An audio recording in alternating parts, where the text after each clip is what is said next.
Դիլիջանի մանկապարտեզին ես կառավարության նախորդ նիստերից մեկում անդրադարձել էի եւ ընդ որում անդրադառնալիս ես այսպիսի մի ձևակերպում էի արել, որ նախկին մի պաշտոնյայի ընտանիքի հետ է կապված այդ մանկապարտեզի հարցը եւ պատմությունը, մտածելով կառավարության նիստ է, հիմա ինչ կարիք կա կոնկրետ ասել։ Եվ հետո այդ կառավարության նիստից դուրս եմ գալիս, չգիտեմ այդ ընթացքում դրանից ինչքան առաջ, ինչքան հետո տեսնեմ այդ նախկին պաշտոնյան թուրու թվանքը առած ընկելա ինչ որ գրառումներ է անում, սրա հետ կապված չէ, ոչ ասելու մանկապարտեզները ձեռից առա, եւ այդ պաշտոնյան նախկին արտաքին գործերի նախարար Վարդան Օսկանյանն է, որի կնոջն է, կնոջ հետ կապված էր այս պատմությունը, եւ ասենք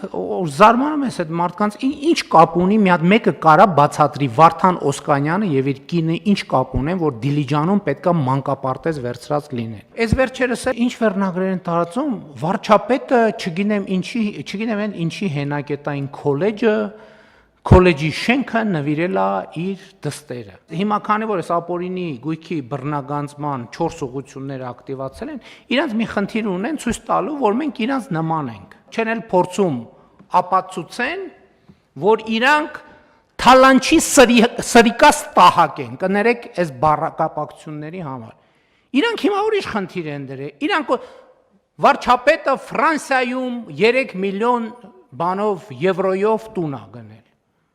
Ասենք մերկու դաշնակ մաշնակ կա Ֆրանսիայում, տանում են 3 եվրոյով կայք են բացում մի շաբաթանոց, մեջը ինչ զառանցանք ասես դնում,